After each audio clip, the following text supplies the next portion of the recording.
Aleluia, gente. Para mim é uma honra estar nessa noite compartilhando a palavra com vocês. Estou muito feliz.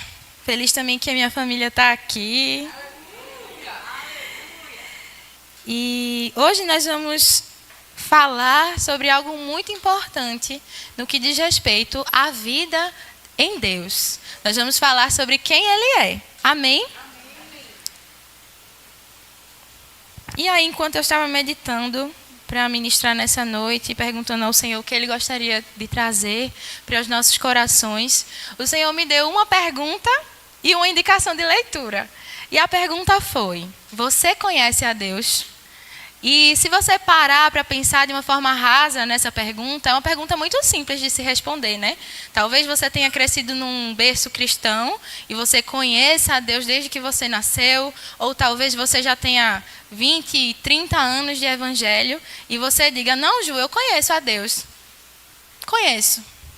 Mas sabe que existem níveis de conhecimento a respeito de quem Deus é. E a Bíblia vai nos mostrar em algumas passagens que nós leremos nessa noite. E a indicação de leitura que o próprio Deus fez para mim, e eu estou fazendo para vocês nessa noite, é essa aqui, ó. Conhecendo o Pai, de David Emig.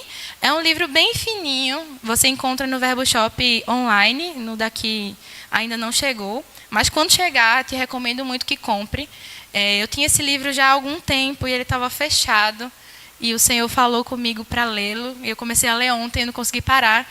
E foi uma leitura assim, meu Deus, que quantas revelações contidas em 50 páginas, bem pequenininho. Mas que em anos de evangelho eu não tinha parado para pensar em certas coisas. Amém? Então fica a indicação para você, conhecendo o Pai. Aleluia. Queria que vocês abrissem comigo lá no livro de Jó. No capítulo 42, nós vamos ler na versão ARA, a partir do verso 1. Mas antes, queria compartilhar com vocês o que diz lá em Oséias. Oséias, capítulo 6, versículo 3, na parte A, diz assim: conheçamos e prossigamos em conhecer a Deus. A pergunta foi: você conhece a Deus? E hoje a gente vai ver o que a Bíblia diz a respeito do conhecimento de Deus, porque é importante conhecê-lo. E vamos começar lá por Jó. Jó é um livro, de certa forma, um pouco polêmico, né? Muitas pessoas usam o livro de Jó para atribuir a Deus coisas que não são atributos do caráter de Deus. Então, se você não conhece a história do livro de Jó, no início ele é um homem muito próspero. Durante o livro, ele passa por algumas circunstâncias, são circunstâncias de fato muito difíceis, e ele mesmo atribui essas circunstâncias a Deus. Mas passa o tempo e, ao final do livro, nos capítulos finais, 40, 41, Deus tem uma conversa com Jó. E aí ele pergunta, ele dá um sacode em Jó assim. Tá bom, vou parafrasear, tá certo, gente? Para vocês, do jeito que eu entendi. Mas você pode ler o capítulo de Jó inteiro para você entender melhor. Mas diz assim, tá bom, Jó.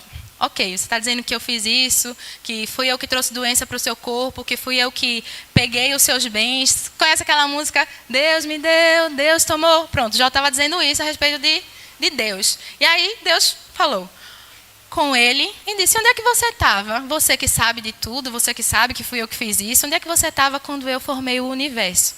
E aí Jó assim, se fosse Jó, ia ficar assim, oi, não sei. Fica bem nervoso. Mas enfim.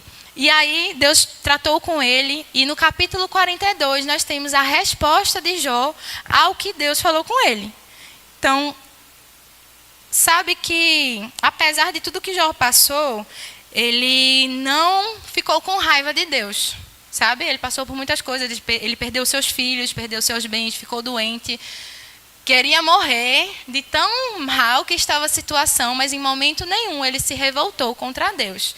E se você olhar de uma certa forma, você pode dizer: que bênção, né? Um homem de fé não se revoltou contra Deus. Mas sabe que ele não ter se revoltado contra Deus, mas ter atribuído a Deus coisas que não eram do caráter de Deus, fez com que Deus tratasse com ele, porque Deus não gostou de atribuir a ele que ele matava os filhos, que ele feria, que ele trazia doença, porque esse não é o caráter de Deus. Amém?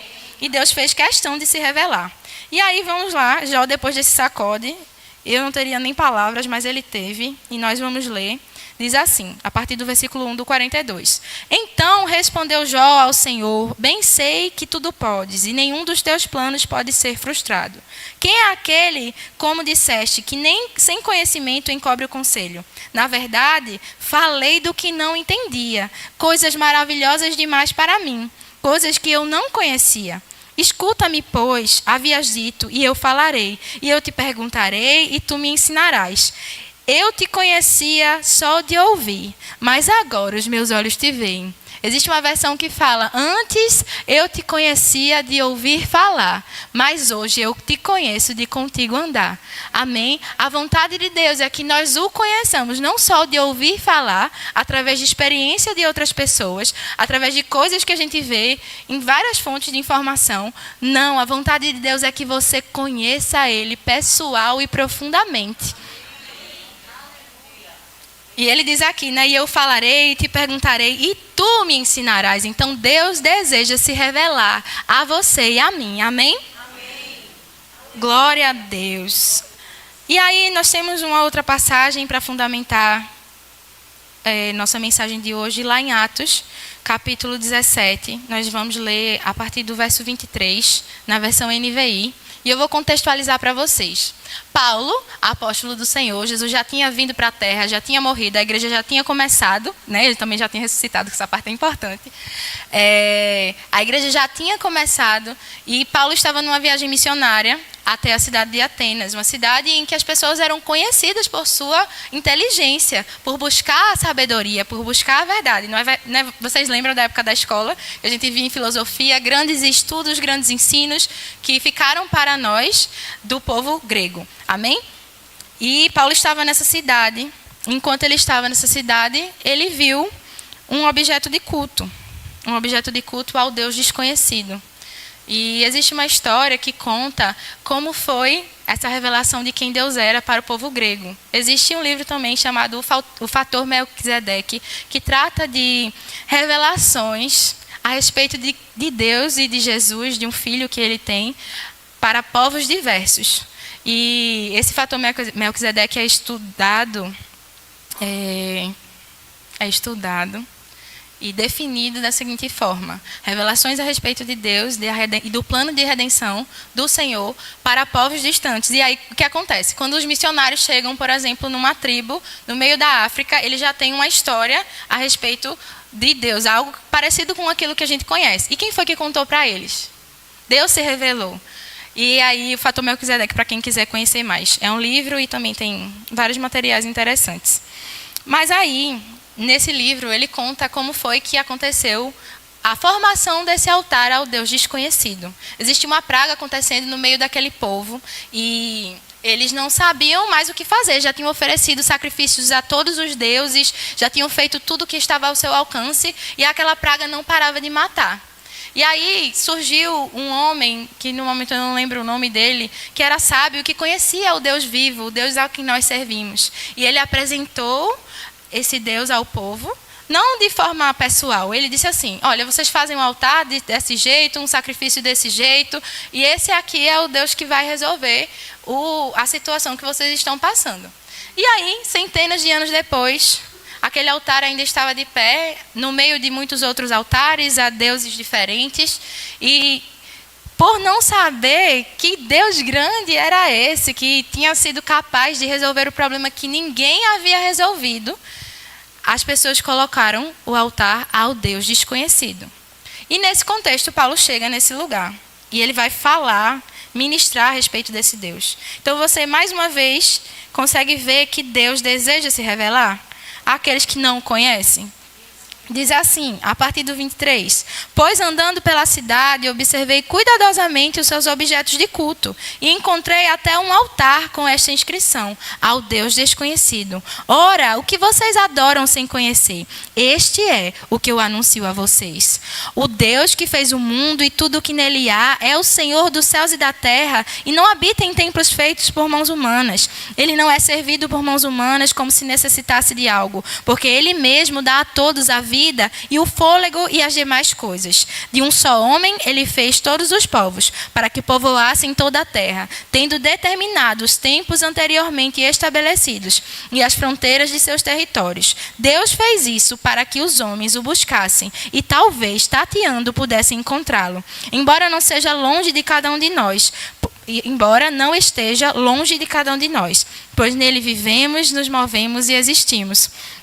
Sabe, você pode pensar, como eu parei para pensar nesse finalzinho, que ele fala que as pessoas poderiam descobrir como se tateando, como se houvesse uma dificuldade, né, para conhecer quem é Deus.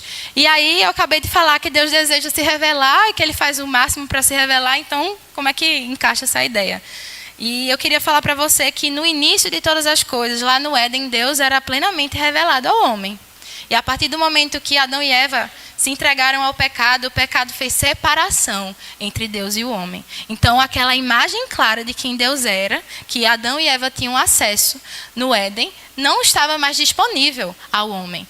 E para resolver isso, para reaproximar o homem de Deus, o Senhor já criou um plano que foi Jesus Cristo. E a partir de Jesus Cristo, nós podemos conhecer quem é Deus. Amém? Então, esse é o contexto que Paulo traz para eles. De que Jesus já veio, já revelou o Pai. Então, agora, aquelas dúvidas que eles tinham, ele vai poder solucionar através da pessoa de Cristo. Amém? Aleluia. Lá em Hebreus, capítulo 1, a partir do versículo 1, a gente vai, mais uma vez, reforçar essa ideia de que Deus deseja se revelar.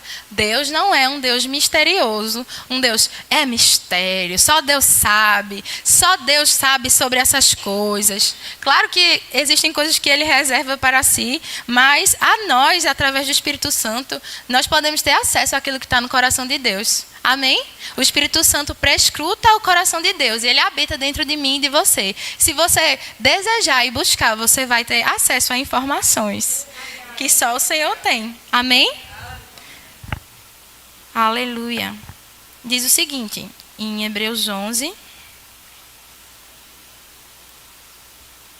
1. Desculpa, Hebreus 1, 1. Havendo Deus, outrora, falado muitas vezes, de muitas formas e de muitas vezes e de muitas maneiras, aos pais pelos profetas, nesses últimos dias, nos falou pelo Filho, a quem constituiu o herdeiro de todas as coisas, pelo qual também fez o universo. Ele que é o resplendor da glória e a expressão exata do seu ser, sustentando todas as coisas pela palavra do seu poder. Depois de ter feito a purificação dos pecados, assentou-se à direita da majestade nas alturas. Amém? Então, o autor de Hebreus traz aqui que Jesus é a revelação plena de quem Deus era, a expressão exata de quem Ele era. Durante o Antigo Testamento, as pessoas tinham acesso à sombra de quem o Senhor era. Então, muitas das coisas que não são atributos do caráter de Deus eram atribuídos a Ele. Doenças, mortes, coisas que não combinam com quem o nosso Pai é, porque Deus é bom e nele não há mudança nem sombra de variação. Amém? Então, tudo aquilo que é bom vem de Deus, o que não é bom não vem de Deus. É teologia básica. Mas por que eu preciso conhecer a Deus? Um conceito errado a respeito de Deus impede que você tenha uma fé eficaz. A Bíblia, em 3 versículos, em Gálatas, Romanos e Hebreus, ela fala que o justo viverá pela fé. E lá em Hebreus, mais uma vez, ele fala que sem fé é impossível agradar a Deus. Mas você concorda comigo que não tem lógica, não tem como você crer em alguém ou em algo que você não conhece e você não confia? Não é verdade, gente? Se você é chamado, assim como eu sou chamada para viver pela fé, é necessário que a gente busque conhecer quem Deus é, para que a nossa fé tenha um fundamento firme no conhecimento do caráter de Deus. Amém? Muitos cristãos estão tentando crer, orar, ter uma vida de piedade baseado num conhecimento muito superficial de quem Deus é. Isso é muito perigoso, porque pode trazer confusão, pode trazer frustração, pode inclusive trazer uma consciência deturpada da nossa relação com Deus, baseada em uma relação de escravidão. Eu faço para não ir para o inferno, eu faço para Deus me amar. E não por quem Ele é, porque Ele é bom, porque Ele é digno de receber o meu louvor e a minha adoração.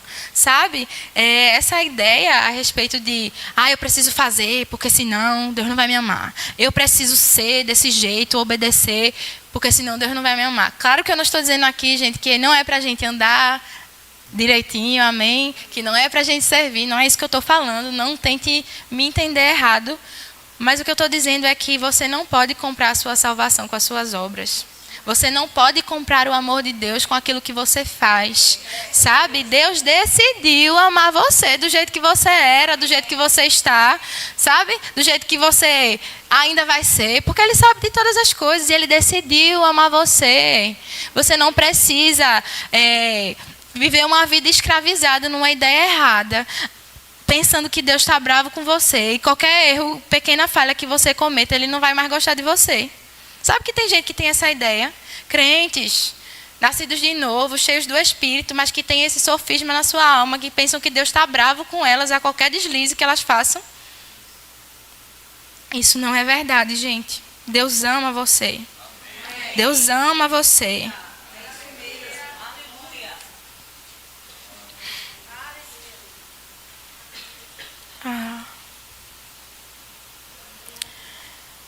Todo engano seja quebrado nessa noite a respeito do amor do Pai sobre você. Deus ama você, Deus não tolera você, porque Ele criou, eu criei, beleza.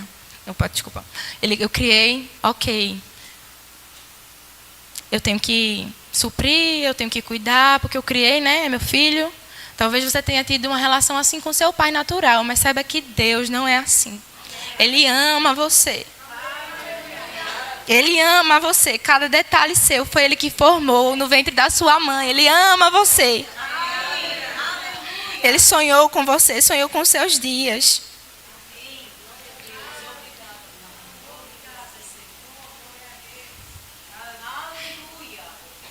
Aleluia.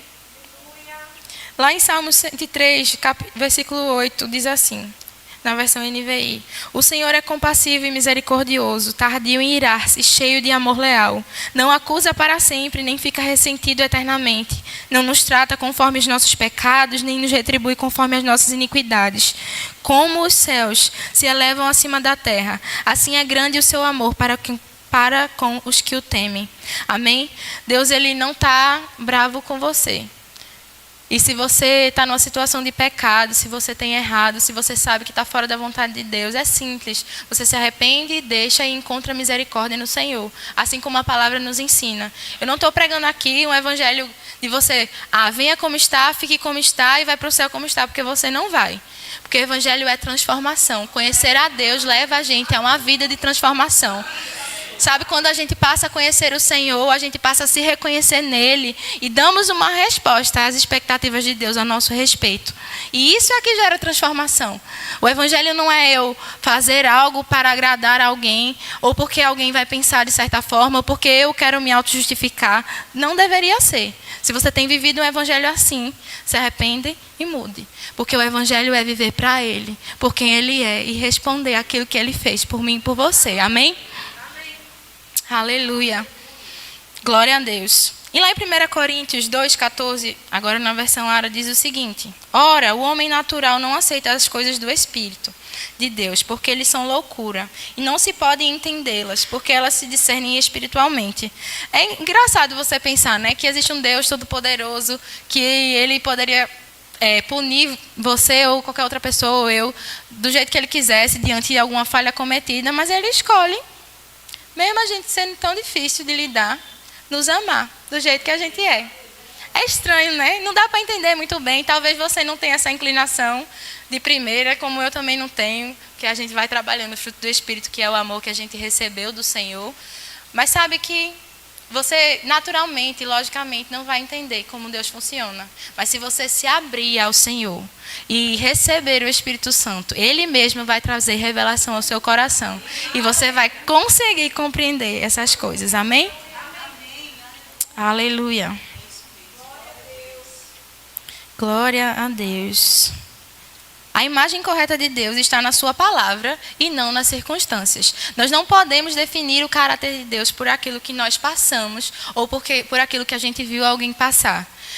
A palavra de Deus revela quem Deus é. Amém? Eu queria que vocês abrissem Colossenses, capítulo 1, versículo 13. Só para reforçar. Se você olha para a palavra e vê, através dos evangelhos, a vida de Jesus aqui na terra, você vai ver exatamente aquilo que está no coração de Deus. Então, Jesus passou pela terra, curando aos oprimidos do diabo, livrando as pessoas, libertando, dando pão a quem tinha fome, sabe? Esse é o caráter de Deus. Isso combina na sua cabeça, porque na minha não combina. É uma pergunta séria. Isso combina na sua cabeça com um Deus que coloca alguém no leito para ensinar alguma coisa? Faz algum sentido? Parece a mesma pessoa? Esse é o caráter de Deus. Deus é bom. E nele não há mudança nem sombra de variação. Então não faz nenhum sentido você pensar que uma hora ele é aquele que cura, quando as pessoas vêm aqui na frente receber a oração e saem curadas, saem sem dor, ele é aquele que cura. Aí você saiu, está vivendo a sua semana, aconteceu alguma coisa, alguém ficou doente, e aí foi Deus que colocou a doença. Ah, porque eu estava muito desatento, não estava fazendo meu devocional, aí para ficar aqui mais em casa, né, para ter um tempo com o Senhor. Não faz sentido não, gente. Não faz sentido. Esse não é o caráter de Deus, amém? Amém. Ele é bom, ele é bom. Colossenses 1, capítulo 13, diz assim. Capítulo 1, versículo 13. Ele nos libertou do império das trevas e nos transportou para o reino do Filho do seu amor, no qual temos a redenção e a remissão dos pecados. Este é a imagem do Deus invisível, o primogênito de toda a criação. Lá em 1 João 1,5. E a mensagem que da parte dele ouvimos e vos anunciamos é esta, que Deus é luz e nele não há treva nenhuma. João 14, versículo 9. Disse-lhe Jesus, estou há tanto tempo convosco, e não me tens conhecido, Filipe. Quem me vê a mim, vê ao Pai. Amém? Jesus é a expressão exata de quem Deus era. E Deus é bom. Aleluia. Então Deus é um Deus bom, que guarda a sua aliança, que decidiu espontaneamente, em sua grandeza, fazer uma aliança com pessoas, com um povo menor, né? O ser humano. E nessa aliança, tudo que Deus é vem para nós. Amém? E nós podemos ser assim como Ele é. Aleluia. Ele é fiel à sua palavra. E mesmo que todas as circunstâncias digam ao contrário para você, você precisa se manter firmado naquilo que a palavra diz, confiando que Ele é sempre fiel e Ele não muda. Amém?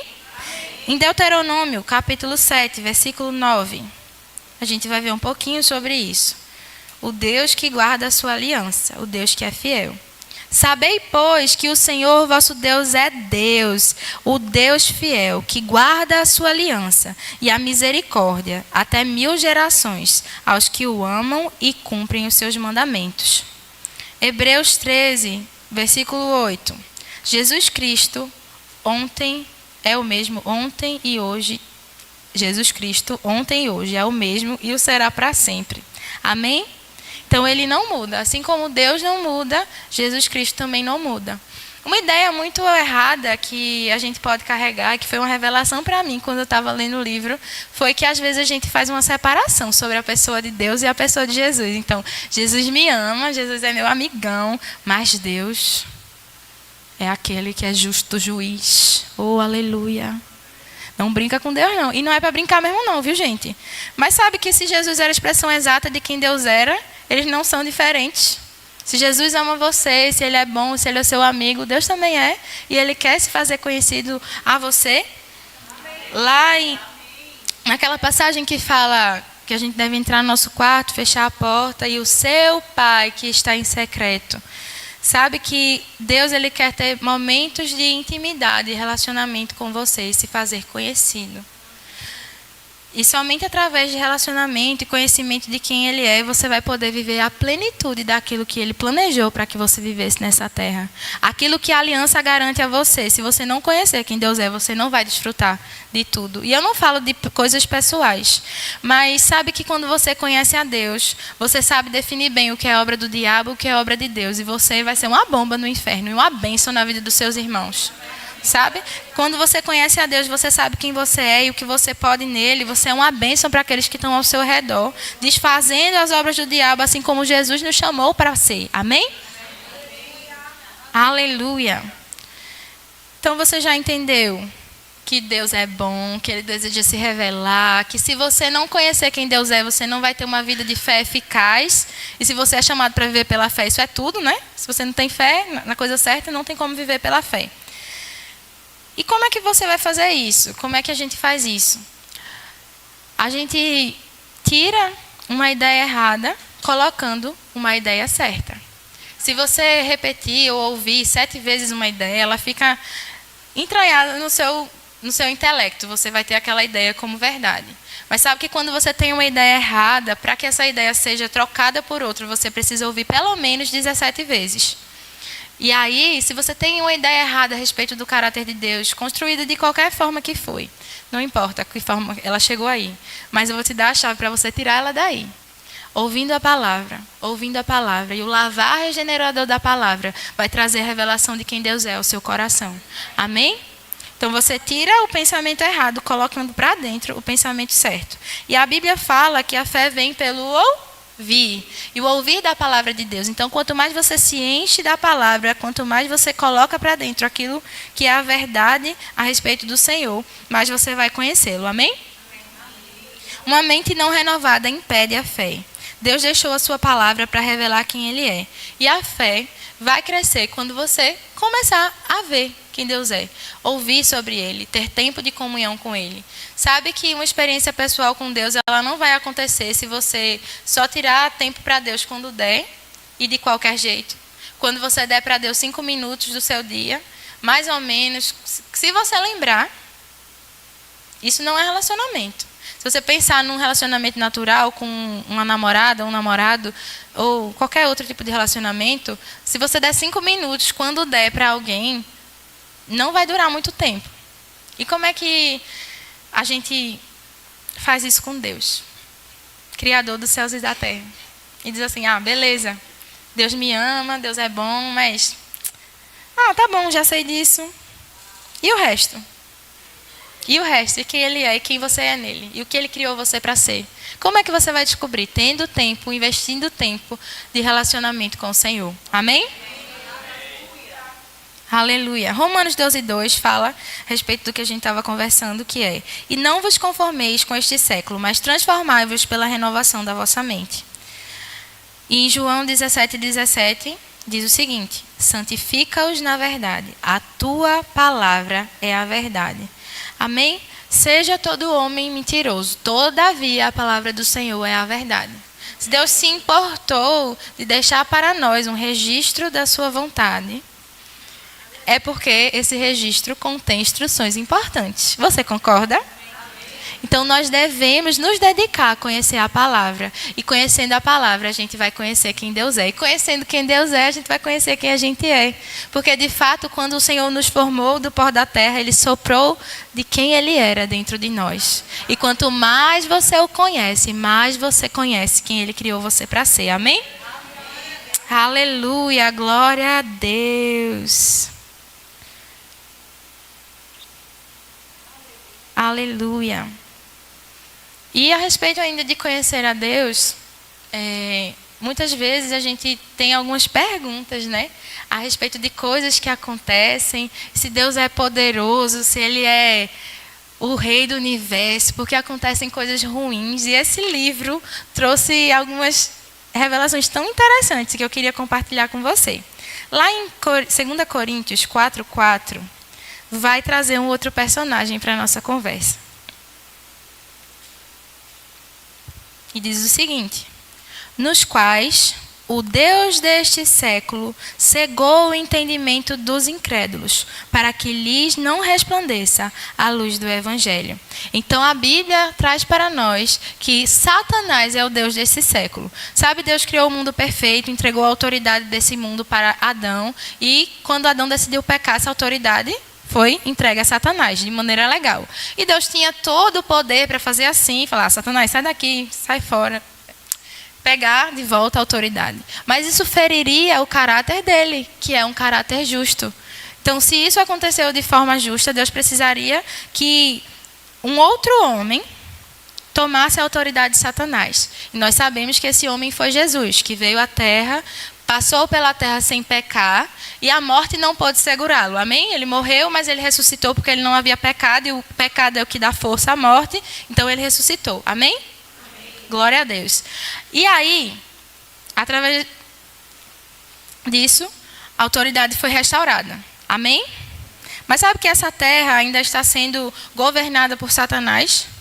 Jesus já pegou de volta a autoridade e deu a nós como igreja, aqueles que nasceram de novo, que receberam o sacrifício de Jesus, para que a gente use. Mas se você ficar com a sua boca calada e eu ficar com a minha boca calada, Satanás vai pintar e bordar aí pelo mundo, lá fora. E ninguém vai fazer nada, porque a autoridade está nas nossas mãos e a gente está se omitindo.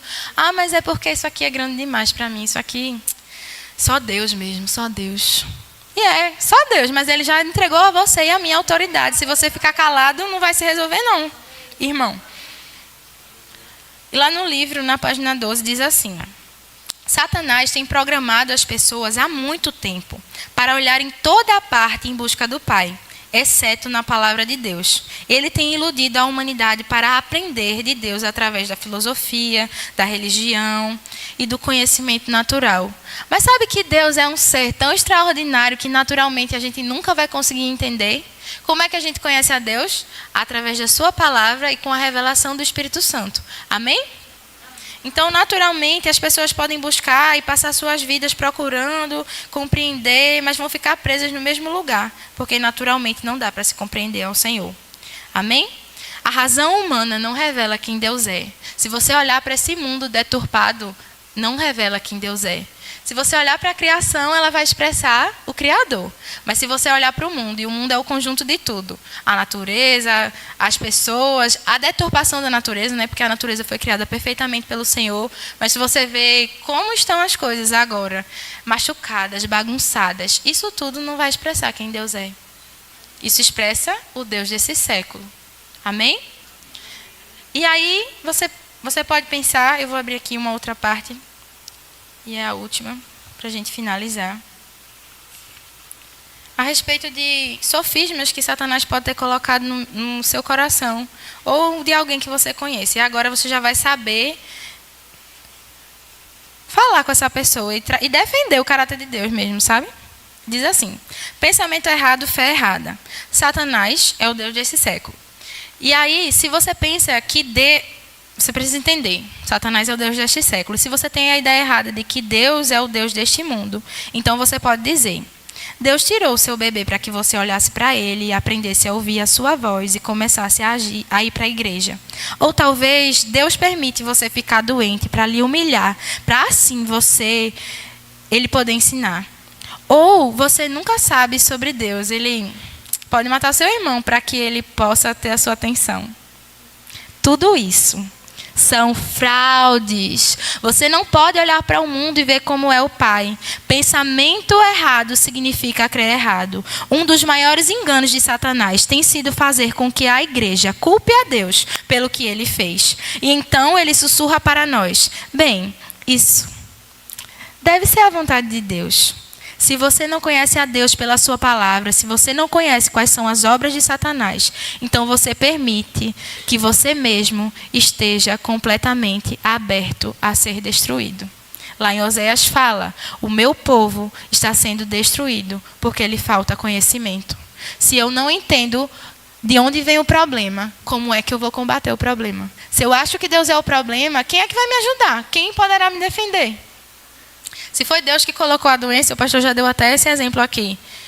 Pode orar para a organização do funeral, como é que vai ser, porque ele é fiel para completar a obra até o fim. Amém? Então, esse não é Deus. Quem faz coisas ruins é Satanás, o Deus desse século. E você e eu temos em nós a autoridade delegada através de Jesus Cristo para desfazer as obras do diabo. Mais do que a autoridade delegada, nós temos uma ordem do Senhor que nos manda fazer isso. E você só vai ser eficaz cumprindo essa ordem se você conhecer quem Deus é e se você se conhecer nele. Amém, gente? Aleluia! Glória a Deus. Queria trazer para vocês, para a gente finalizar, uma frase de Smith Wigglesworth, que diz assim: eu não conheço a Deus por sentimentos ou impressões. Eu o conheço pela sua palavra. Ele é tudo o que a palavra diz que ele é. E ele fará tudo o que a palavra diz que ele fará. Amém? Nós devemos crer no que Deus diz sobre ele mesmo e não no que os homens dizem. Deixe a palavra ser verdadeira e tudo mais ser mentiroso. Aleluia. Glória a Deus. Glória a Deus. Quando nós conhecemos a Deus, a nossa fé cresce e nós vivemos uma vida eficaz. Amém? Aleluia. Então, nessa noite, eu queria fazer um convite. Se você já ouviu falar sobre Deus e conhece Ele de experiências de outras pessoas, mas não tem uma experiência pessoal com o Senhor, nessa noite Ele te convida para mais perto. E se você decidir no seu coração, Senhor, eu quero conhecer quem você é. Eu já ouvi tantas coisas estranhas, tantas coisas difíceis, mas eu quero saber quem Deus é. Nessa noite o Senhor te convida. Amém?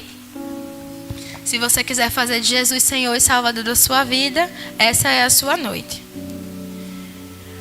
Aleluia. E uma outra ferramenta poderosa para que você conheça a Deus no seu tempo de comunhão e oração é a oração em outras línguas. E se você está aqui nessa noite, já recebeu Jesus como único e suficiente Salvador, mas ainda não foi batizado no Espírito Santo, essa é a noite de você ser batizado. Se você quiser, você pode vir à frente, nós iremos orar por você e com certeza você será batizado no Espírito Santo. Amém? Tem alguém aqui que ainda não foi? Amém. E se você está aqui nessa noite, Deus, que é aquele que é bom e que enviou Cristo, aquele que cura, também está aqui. E se você deseja a oração por algum sintoma de enfermidade que você esteja sentindo ou por alguma doença que você esteja enfrentando, é a vontade de Deus que você seja curado. E você pode vir até aqui à frente, nós vamos orar por você e você vai sair daqui curado, porque Cristo, aquele que cura, está aqui. Amém? Todos sarados? Curados, glória a Deus. Sejam abençoados na prática dessa palavra. Queria indicar para vocês, desculpa, pastor, esse livro que tem aqui no nosso Verbo Shop, Cristo, aquele que cura, de F.F. Bosworth. E vai ser uma leitura completamente edificante. Se você ler os dois, você vai ficar craque em quem Deus é. Amém?